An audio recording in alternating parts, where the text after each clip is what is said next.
Good morning to a very grey London. This is the webinar for the MOOC, Managing in the Humanitarian Sector, which comes in week 2 of the MOOC. I'm Susan Fawcett from the Open University, and I'm the academic consultant on the MOOC. And I'm here today with Robin Nataf, and Robin is going to share some experiences of managing in the humanitarian sector. I hope you've seen Robin's bio on the website for the MOOC, but Robin is a very seasoned humanitarian practitioner with experience of a wide range of field, country and headquarter roles, working largely in Central Asia and the Middle East. And as I said, Robin's going to share some of his experiences, particularly thinking about how you step up to management, which is what you've studied in week 1, and also managing a team, which is what you're studying now. Before I hand over to Robin, I just want to add one caveat that what Robin says isn't meant to be a formula for your practice. The landscape of humanitarian response, and particularly managing in humanitarian response, is very contested and very complex. So there can be no blueprint. So Robin is sharing his practice, but also his reflections. And I would hope that you would reflect on them going forward. So please, Robin, do share your experience with us. Thanks very much, Susan. Pleasure to be here today. Hi, everybody. So, your initial point that you asked me to talk about was my experience of stepping up to management. So I'll try to share some of the things that I found were important in making that shift. I think the first thing to think about when stepping up to management is the move from being an individual within an organization to representing this organization, whether it's at area or country level. So it's no longer about yourself, but it's about your team, it's about your organization. And you need to, I think, make that mental shift. Making a physical shift is a way to help that. So, visually trying to change, I don't know whether it's the way you dress or look, or is something that can be helpful to be taken seriously, especially in some contexts where, humanitarian managers might be younger or not necessarily taken very seriously by some external actors. Another important part of moving to a management role in terms of representation is to think that this switch between work hours and non-work hours sort of blurs eventually to external stakeholders, people who live in the country where you're working. That difference between when you're working and when you're not working will not always be something that they consider. So thinking about how you act even in your free time and how that might affect your organization is important. And then just when you're dealing with issues, trying to come up with solutions to problems, trying to move away from your individual perspective and your feelings and what you think might be fair or useful to what is good for the organization as a whole, for the program, for the beneficiaries, trying to think through some of the implications of what you're doing as a manager is useful to keep in mind. The second big point in terms of stepping up to management is moving, what I call moving to the big picture. So you'd usually be coming from a specific technical focus, whether it's a sector, whether it's an operational or support role, to management. And so your previous technical expertise, let's say, is no longer the focus really. Your job is now to see the big pictures, bring in all the different pieces coming from the different teams, different departments that you're managing. And you have to take that broader, longer term perspective, which isn't possible if you keep that narrow focus on your previous expertise. So moving away from being too technical will help you take it all in and be able to handle sort of the diversity of what you'll have to deal with. Another point that's linked to this is moving from day to day to a longer term perspective. A lot of the time in the humanitarian sector, we're quite reactive, we're dealing with immediate priorities.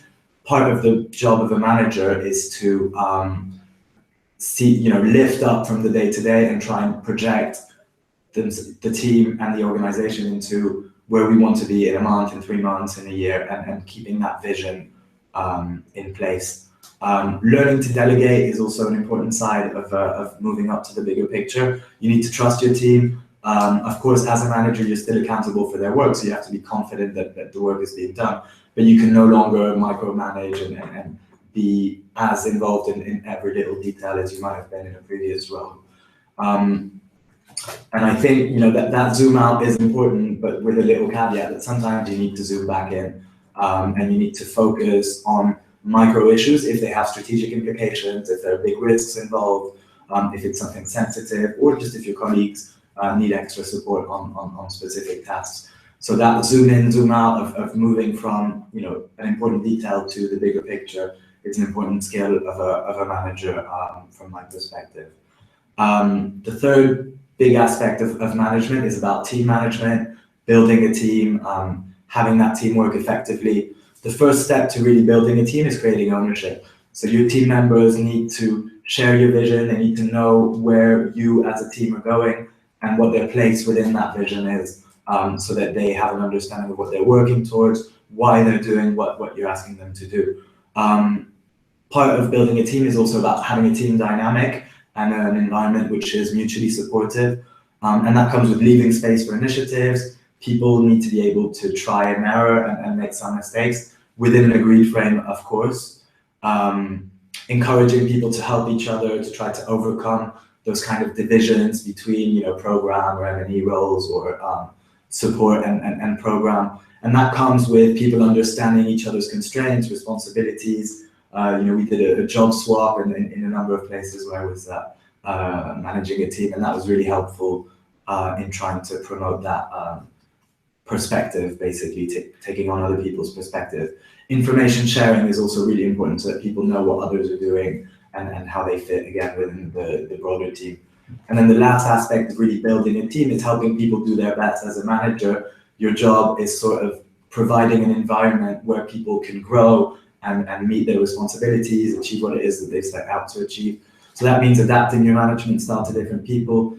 Some will be more independent, some will need closer mentoring, some might prefer oral or written interactions. And so you need to be flexible enough to enable people to interact in a way that's useful for them and going to help your broader objectives. But also you need to make clear, you know, what is expected, what you as a manager want from them. And that balance between, you know, flexibility and clear expectations is what's going to make a team successful, I think. Last big point of stepping up to management is learning to take decisions. You know, one big tip I got when I was starting management was not being rushed into making a decision, taking time to breathe, making decisions on your own time. Even if there's a very urgent decision to be made, you can always take a minute, 2 minutes to breathe, consider whether the options that you're looking at right now are sufficient, whether there's not another option that you haven't thought of, and not making these decisions under immediate pressure. Having sufficient and adequate information is an essential part of decision making. So it's all about, you know, knowing what you need to know, getting people to organize the information in a way that it's useful for you, ensuring that you're considering different perspectives on a specific issue, and if necessary, consulting upwards, because even as a manager, you will have your country office or your HQ that are there to support you and help you make some of these tough decisions. Another aspect of decision making is thinking through implications. It's not about necessarily a specific case, but in some cases, when you're making a decision, it will have longer term implications. You might be setting a precedent. So thinking about what your decision will mean over time is quite important. And then the last point on decision making is, you know, from my perspective, the importance of making decisions and not just delaying the decision making or hesitating for too long. Yes, you need to take time to think, but at some point you've got to go with what you feel is the right way forward. And even if that decision is later or at the time contested, if it's the best decision that you can make in the situation where you are, it's important to make it and not to be scared of that risk, because lack of decision can also have big implications on your organization and your team. Okay, well, thank you, Robin. Some very considered and thoughtful points there. So I'm going to open the floor to our participants and to some questions which are coming up here. So questions? Okay. So, Robin, in cases where there is urgency in adapting to a specific task, how do you prepare staff to adapt to change quickly without facing a lot of resistance? Very good question. Yeah, it's a good question. It's something that comes up a lot in the humanitarian sector. I think inherently, because of the work that we're doing, there's a degree of flexibility that we need to have in our decision making. We're responding to dynamic situations from the needs perspective, from the context perspective. Access, security may change. Population movements may mean that your program needs to be adapted. And so, while it's important to always have a plan and try to project yourself in the future and have tools in place to enable that, it's important to be able to reprioritize on a regular basis. And I think when team members understand why their plan needs to change, they'll be usually more willing to be flexible. It's also what attracts a lot of people to this sector, is that you have to deal with the unexpected as well. The dynamism. Exactly. And good communication is obviously very important to communicate to your staff. Absolutely. Okay. Right. So one of the questions I had was the topics our learners are studying in week one. One of them was around prioritising, which you have picked up on actually very well. Prioritising tasks and distinguishing what is important and what is urgent. The landscape of humanitarian response is particularly complex and time sensitive. What guidance would you give our new humanitarian managers around prioritisation? Okay, I think as I was saying, given the importance of flexibility in the humanitarian sector, you need to be able to react quickly when something happens. It can be a donor visit, a security incident, a new deadline that comes up, a population movement, something in a camp, whatever it is. You need to be able to react quickly. So a big part of humanitarian work is dealing with emergencies. That being said, it's important to make that as limited as possible, in the sense that emergencies should only be the emergencies that you couldn't predict. And there's a tendency in the humanitarian field to always be operating on an urgency basis, when in fact anticipating and planning is going to be very useful in identifying priorities, knowing what to focus efforts, time and energy on. So the aim really should be to have things stop being emergencies unless they really need to take control of your timeline. So that means working towards deadlines early on, identifying things that you might need to do in the future, and trying to decompose the steps to getting towards there, so that you build processes that mean that if a big deadline is coming up in 3 or 6 months, even if it's not urgent now, but it is important, you're preparing yourself for when it will become urgent. Having good coordination is also important. Often when you're trying to achieve a task or meet a deadline, different pieces will have to come together from different stakeholders. There's the example of a proposal where the program development staff writing the proposal will need a budget from finance. Finance, in order to do their budget, will need the prices, usually from logistics. So anticipating that and seeing who's working on what to have it all come together at the right time is a really important way to move away from the constant emergency.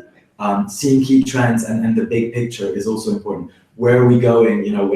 What's going to happen in 3 months, 6 months, a year that I need as a manager to be preparing for within my internal processes and organization. That can be related to the context, to the funding, but they're always changing trends in the context where we're working. So having scenarios, but also being able to adjust them based on evidence that's coming in, getting information from various sources, affected populations through intention surveys, looking at local media, talking to your local staff, who often know what's happening more than international aid actors or UHQ that will not be as close to the ground and to changes that might be happening in a context. Also understanding people's constraints and systems. Why do donors work in the way they do? Why do governments impose certain restrictions? That will help prepare for being able to be effective in the longer term. And I think the main tool for all of that is the matrix, where you don't just think about urgency, but you think about importance, and you make sure that when you're building your work plans, you're also considering the important but not urgent pieces of work. Okay, thank you. Yes, the students have been introduced to that. So I think what's coming across is just how stressful managing in the humanitarian sector can be, with pressures on all sides. Have you any tips for staying safe and well yourself, and how you can safeguard your staff too? Yeah, I think that's a very, very important question. Certainly for myself, it was a learning point as I was taking on management responsibilities. I think there's a tendency in the humanitarian sector to accept a level of stress that would not be acceptable in most other sectors. And in a way, that's normal because of the places we're working, the context we're working on, the dynamism we were talking about. We do need to be able to operate at a certain level of stress. That said, because of burnout risks and accumulated stress risks, it's important that this not take place for too long. So while we accept hard work hours in an emergency context, the situation needs to eventually normalize, or people need to rotate in and out, which is a way that emergencies work a lot. So you can come in and be full speed and not sleep for a couple of weeks or maybe a month, but eventually you will need to catch up to. And if you're going to be in it for the long term, which is the case for your local staff, your partners that are living in a crisis situation, they're not going to be pulled out. They're not going to have an R&R. So you need to build systems for people to be able to release the stress and to not be too affected by it. You can't expect people to maintain unreasonable workloads over time. So I think main tools for this, and of course they're different for different people. For me at least, have been communication is the key. Listening to others, listening to yourself, knowing when someone's reaching the limit, having people be in an environment where they're comfortable saying that they're reaching a limit, that they need to take a break, to have time off, being able to spot signs of stress, whether it's aggressivity or lack of productivity. As a manager, it's important to be on the lookout for that. Respecting basic body needs is a way to cope, definitely. Eating enough, and people involved in emergencies, sometimes you just eat Snickers or chips, but taking the time to stop and eat, even if it's not your ideal meal. Taking time to sleep, exercise is something that can be very useful for some people, even if it's just for a short while. And then taking time off work and breaks, even if it's for a very short break, and really cutting that time for the work. So whether it's going for a walk, exercising, cooking, going to a party, having those moments where you switch out of your professional role, even for a couple of hours, can really be helpful in coping with that stress. Okay. Thank you. Okay. Another question. Solving conflicts among staff sometimes is challenging. Yeah. Quick tips on how to quickly help staff solve disputes amongst themselves before affecting their performance. Yeah. So I think, and you mentioned it, and it's come up already during our discussion, but communication and mutual understanding is really the key to solve disputes. There's different types of disputes that can come up between staff in the office. If we're talking about a personal dispute, I think it's important for staff to understand that, within a professional environment, there's little space for personal considerations and issues, and that's part of the training that staff get when they join humanitarian organizations. It's about leaving your politics or religious beliefs or whatever it is that's affecting your perspective at the door, and I think managers have to be quite strict about that, especially when working in divided or complex environments. Problems and disputes between staff can also come from professional issues, and this is where the management has maybe more of a role to play. The idea is really, as I was saying initially, getting staff to understand each other's perspective. If it's linked to work, having unreasonable expectation between colleagues will always lead to disputes.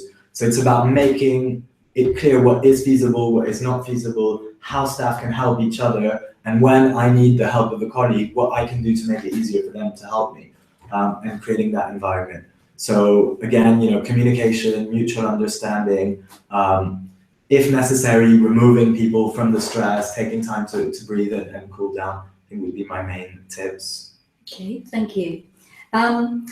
The Humanitarian Code of Conduct, which our learners will study in week 3, expects managers to build emergency response on local capacity. What are the difficulties and tensions here, Robin? Yeah. So I think, this idea of localizing aid is something quite important. It's something that's come up a lot after the World Humanitarian Summit, and that's a good thing, because we need to always think that as aid actors, coming, from an external perspective, usually, at least for international organizations, you're just here to help, usually at the request of the local government. You're not always going to be welcomed by everybody, especially in a complex environment. And you're usually going to be here temporarily. So you need to be thinking during your response on what's going to happen after when you put out. And that is why it's so important to found action as much as possible on local capacity. I personally have a problem with the usual localization definition, because from my perspective, you can always find someone more local. A national NGO may not be local to all areas of the country. Even a regional NGO may not be local to a village where you might have community structures in place. So I think there's always someone more local, and this localization agenda often hides either a transfer of risk, where international actors, because they're risk averse, are not comfortable moving into an environment and prefer to transfer that risk to local organizations, or is measured as the percentage of funding going to local NGOs. I think that's a little bit limited. We need to think of localization not just as transferring resources to local NGOs, but also looking at local authorities, local service providers, local staff within an organization, a part of localization, and local communities, having them be involved in the delivery of assistance. So how do we really found our humanitarian action on this local reliance and local capacity? And the first point is the importance of local knowledge, building programs based on a real understanding of who the stakeholders are within an area, what their interests are, how they operate within one another, how they organize themselves, what are the local norms and information that we need to have as humanitarian actors. Trying to build on local actors' resources. You never operate in a vacuum. So yes, there may be resource or capacity constraints, but you need to understand what these are to not come in and duplicate what's being done or undermine it. So when you're looking at water supply, rather than look at trucking as the immediate solution, how can I build on local water systems, maybe improve them in a way that will be more durable? When I'm doing studies, trying to understand the context, why not use local research institutes that will usually have experience and an added value? Thinking also, that locals will eventually take over. So if you want your action to have an impact over the long term, you need to build capacity gradually. And that requires systems for transfer knowledge, measuring improvement in local capacity, allocating time and resources to that. In a nutshell, it's about establishing a partnership and not a subcontracting relationship with the local actors, where they are involved in the decision making and they are, a target as much as more than a service provider. Of course, it's important to recognize that there are constraints to this localization agenda that need to be captured. Your local ecosystem where you're operating will often have its dynamics, and you need to understand different local actors' interests to know, what can be suitable or not. You have an effectiveness imperative. In some cases, you don't have time to go through the process. And to me, the answer to that is to be iterative. Yes, people need to eat or sleep or have water immediately, but once that's in place, you can quickly try and shift your delivery systems to involve local actors as much as possible. We have accountability requirements in the humanitarian sectors, and donor and public fund use constraints mean that it's difficult for local actors to manage funding. And I think there's a role here for international actors that are used to dealing with these constraints.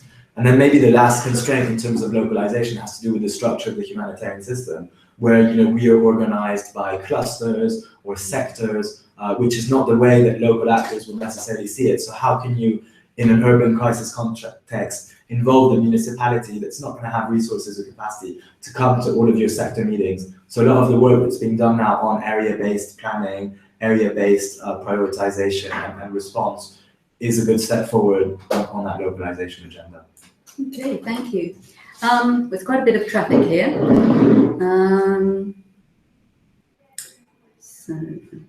Okay. So some comment as well, commentary. Yeah. A lot of people agreeing with you, Robin. Great. So picking up on managing conflicts with local partners, some can be reckless and lacking responsibility for their inaction. I personally experience lies and delays and no leverage, moral or technical, to apply. So, I mean, you know, an important part is what I was saying. When wanting to localize, you need to have a good understanding of the local context. And so avoiding being in that situation, ways to avoid being in that situation. Once you've already signed a partnership with a partner and you realize that they're reckless, it's almost too late to be able to really address that. So I think due diligence is essential, knowing who you're working with, knowing what they can achieve and not just taking people's word for it, is a way to avoid being in that situation in the first place. And there are, again, you know, tools and processes in place for that. Once you're in that situation, I think, you know, being able to have a frank discussion is always very useful. Being able to mobilize other local actors, because usually your community that is being targeted, if the program is not running efficiently, will be the first affected, and they will be willing to use some of their local leverage that you as an international actor may not have to unblock a potentially contentious situation. So, you know, those would be avenues that I would explore if I was really having an issue in terms of program delivery. Okay, fascinating. Local leverage. Yeah. Okay. Yes, Robin, can you share how you involve staff in decision making without affecting your authority? So that tension. Yeah, I think this you know, is a really important question, because we often see authority as having answers to all questions. And authority comes from knowledge in many contexts, or at least in some, you know, cultural perceptions. I think, you know, actually the way to have the respect of your team is for them to see you as a you know, person as well, with your background experience that you can bring to benefit decision making, but also your limitations. And I think that having, you know, acknowledging what it is you know, what it is you don't know, what it is you can do, what it is you can't do as a manager shouldn't affect your authority. On the contrary, often it means that it will build trust, people will be more likely to be open with you. So I think that consulting colleagues, you know, is in fact going to help with maybe not authority, but effective management. As long as people understand that, you know, there's a time for consultation and there's a time for decision making. And so once you've taken people's views on board, it's still ultimately going to be your decision to make, and you will be accountable for that decision. So it's about finding that balance, but also not having the illusion that as a manager you need to have all the answers, because you never will, sadly. Yeah. Okay. Yeah. A lot of people actually wondering about managing conflict. A lot of the comments and questions in, you know, a very stressful situation of a disaster or post-disaster. If when you come to a disaster, post-disaster area to implement assistance with your team, then some of your team members got into a conflict with local stakeholders, it's a similar kind of question. What steps can you take to mitigate the situation? So it's almost you as arbitrating. Yeah, it's a difficult question. I mean, you know, one thing to keep in mind is that there's this idea that as international humanitarian actors, or as humanitarian actors, we adhere to these principles of independence, impartiality. But actually, most organizations rely on local staff who live in the countries that are affected by crisis. And when we're talking about a complex crisis or a man-made crisis, this means that they will have families, they will have histories, backgrounds that will not necessarily affect their willingness to be neutral, independent, and impartial, but certainly will affect other actors' perceptions of the staff. They will not necessarily be seen as representatives of the organization, and they will have to struggle between their local ownership and their job, basically, where they're meant to be removed from this. So that can often be a source of conflict, certainly. And, you know, ways to handle that is obviously staff training. You know, being able to provide staff with tips and talking points about how to separate their personal backgrounds, their families that might be living in some of the contexts, and separate that from the local dynamic. At times, relying more on international staff. If there's a risk to your staff, if there's a difficult discussion to be had with the local authority, or something that may present a risk for them in the longer term, removing them from that risk, not in a way that saps their authority, but in a way that really protects them. And if a conflict is really happening, I think it's about getting local actors to understand that at times we are personal individuals and at times we speak for an organization, and that right now this is an institutional issue where they're dealing with an organization, they're not dealing with a person. Our powers are limited as individuals within organizations. We have policies and accountability lines that we need to follow. I think bringing it back to that is a way to overcome some of these issues. Yeah, very useful distinction. Okay. So picking up on what you've said about, humanitarian responders are expected to be impartial, neutral, and independent.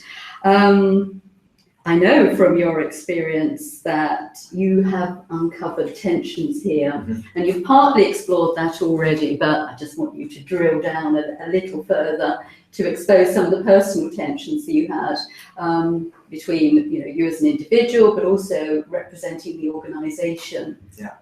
So I think, there's often, perhaps not tensions, but let's say potential tensions between humanitarian principles and the realities of the context and a humanitarian action. And I'll try to give a few examples of what these can be. But you can have tensions between humanitarian principles and the ability to act and respond. If we talk about the independence imperative, so not being seen as associated with a party to conflict or political agenda, your independence, one can question whether your independence is maintained if you're taking donor funding that is linked to non-humanitarian objectives, even if your program objective is relevant and linked to a real need in the context. One example around this has been during the Syria response, funding for employment opportunities or livelihood opportunities for Syrian refugees displaced in countries neighboring Syria was a very unpopular funding stream among donors until the migration crisis in Europe. And so it's clear that a lot of the funding that came on livelihoods for the Syria response was linked, at least in decision makers' minds in some of the European capitals, to the migration crisis. Does that mean that when this funding is used to do a program that is useful for beneficiaries that don't have access to income, you're sacrificing your independence? Again, I don't have answers to these questions, but I think these are questions that we need to be asking. If we're trying to run a program which involves local authorities working on, capacity for waste management, often these local authorities will not be neutral or impartial or independent. So how can you create an association which is going to be valuable for your program, but allow you to maintain your independence and not be seen by the local community as working within the agenda of these local stakeholders? You can also have tensions between the principles and local realities. This idea of impartiality versus access, and I haven't experienced that personally, but a lot of medical organizations, when they're trying to provide medical aid in an emergency or a conflict context, are being asked to prioritize perpetrators of conflict and parties to the conflict in order to gain access to some of the affected civilian populations. I can imagine that's always a hard decision to make because you might have a more urgent case, so impartiality would tell you to deal with need first, but then you can't get to that case unless you deal with the fighters first. So I can imagine some difficult decisions to make there. And then you even have times, I would say, where you would question the principles themselves and sort of have a tension between what you as an individual feel is right and the humanitarian principles. When you're working in a context of ethnic tension or a context of political tension where there's clearly, a group that is being, let's say, affected more by the actions of another group, and I'm going to try to avoid giving examples here, do you not naturally want to take sides and help the victims in a way, rather than, taking a purely needs-based approach or remaining fully neutral?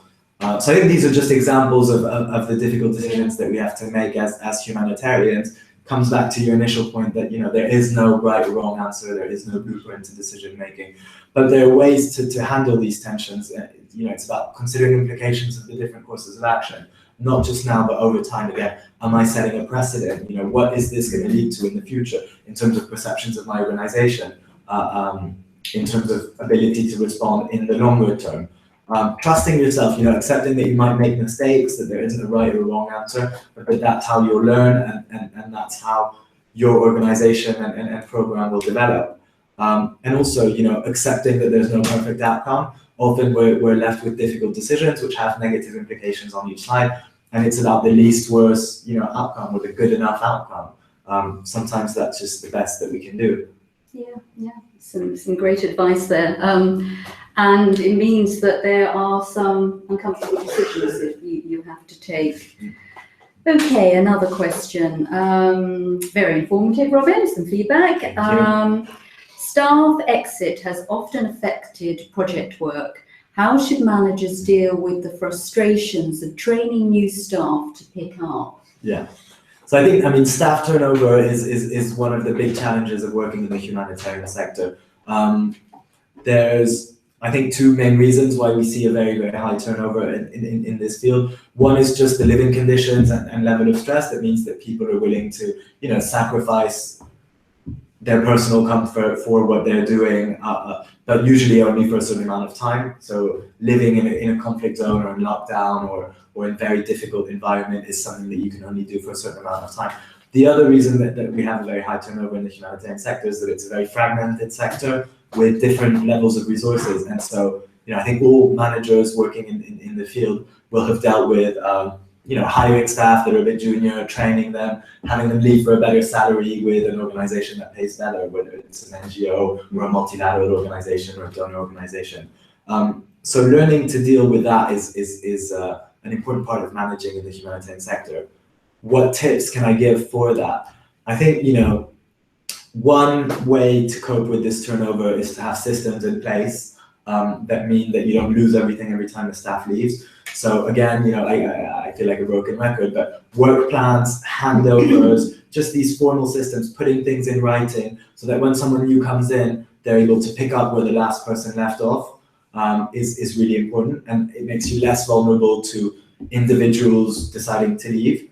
Another way to deal with this is by creating incentives that, go beyond, let's say, normal HR incentives. So it's not just about benefits, it's not just about salaries, but if you can create as a manager a team where people have other reasons to work and to stay in it, whether it's ownership, having responsibilities, learning a lot, just good dynamics, feeling that they're contributing to something useful or bigger. These are all ways that you will help staff, find reasons to stay despite the potential for better conditions, because there are always, better conditions elsewhere the more experience you get. Yeah. Okay. All right. Just picking up on some. The humanitarian sector focuses communication and PR in donor countries, not recipient countries. Mm-hmm. How can this be addressed for resource and risk management? So I think that's a very fair comment, and especially some NGOs or organizations that are very communication savvy would often link communications to funding, which is why it tends to be done in donor or Occidental countries where it's thought that that there's going to be more of an ability to leverage resources. First, I think this is changing, and we see it increasingly with humanitarian action in middle-income countries.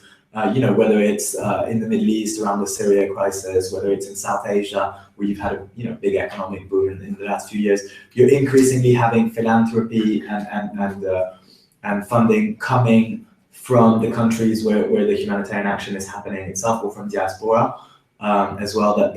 So I think that's changing. How can this be addressed better? I think it's about understanding that there can be different purposes for communication, and often it's called community mobilization and not communications, but this whole shift towards communication with affected population, sharing information on the programs that we're implementing, having feedback loops to try to understand what beneficiaries or local decision makers and stakeholders think about programs and what suggestions they may have. This is all really contributing to local communications. So even if it's not big media campaigns, being present in the field, having feedback loops, having accountability mechanisms is all ways to dialogue with local communities. So I think that's an important way forward. And it's also a step that's definitely been speeding up in the sector recently. Yeah. Okay.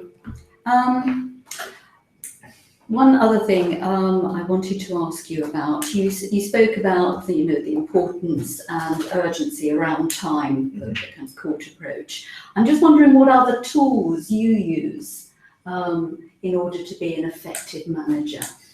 Yeah, okay. So I think, one big thing that we talked about is this importance versus urgency matrix, or whichever way around you put it. And I think that's just important to keep in mind, even if you don't physically draw it every time. Yeah. It's just, making sure that there isn't something important but not urgent that you haven't been working on for months, and making time within your work plan for that is definitely one way. Another is work plans. I think that, in order to avoid a huge part of time management is moving away from immediate tasks that need to be done to having space to reflect, work on longer term pieces of work, whether it's writing, thinking, building systems. So the way to do that is to sort of have your staff know what they need to do, not just for the next 10 minutes, but for the next hour, day, week, month. And the more you create autonomy among your sort of second line of management, the more time you will have to see the bigger picture. So setting work plans and reviewing them on a periodic basis, rather than whenever something comes up, is something very useful. Having time for coordination and information sharing is also very useful. You waste a lot of time, especially with emails and the hundreds of emails a day that people get in the field. So structuring your communication exchange, whether it's a call every day or whether it's a weekly coordination meeting where we bring all of these issues, but having time for information sharing and confronting, and then time for doing other work. So having closed doors 2 hours a day, which is when you review documents and sign them. That kind of clear division of the week is really important, I think. Okay, fabulous. And maybe, sorry, one last thing on that, but just because again, the time taken by email, I think talking to people is underrated. One thing that I always do when I'm managing the field office is try to limit the flow of email. If your colleague is sitting in the next room, you don't need to exchange 7 emails with them with 10 people in copy. You can just get up, pick up your phone, and try and solve the issue directly. Have a meeting if you need to. I think that's also very useful in terms of time management. Yeah, more personal, immediate touch. Exactly. Okay. As a final kind of handover to our nascent new managers out there, can you think of some particular tips that you would pass on to them? Well, we've had a lots, few. Yes. No, I guess, one, maybe a couple of tips is that, one is just remembering that yes, you're a manager, but you also have managers, and it's not because you're a manager that you're not going to need help. Whether it's from a partner organization, whether it's from someone with technical expertise, whether it's from your HQ or your management, you can always ask for help as a manager. And I think another tip is, to always think about how you would like to be managed. I think that's important. People, especially in the humanitarian sector, with the stress and the speed at which people take on management because of lack of staff and some of the problems we've talked about, people can become managers very quickly. And so always taking a step back and thinking, wait a minute, if I was being managed by myself, how would I respond to these kinds of incentives, can be really helpful in shaping the right team dynamic. Excellent. Okay. Thank you, Robin. A really rich discussion there, and I'm sure many of our learners would like to have your notes. So we will put them together into a format, a bullet point format that I think will be quite useful. I want to also wish our learners good luck with the assessment for week 2 and also week 3, when they'll go into study actually managing in the humanitarian context. And many of the tips and points and tensions and frustrations that you have explored will become very, very pertinent. So thank you for logging in. Thank you again for Robin, and goodbye. Thank you very much and good luck for the rest of the course. Thanks, Robin.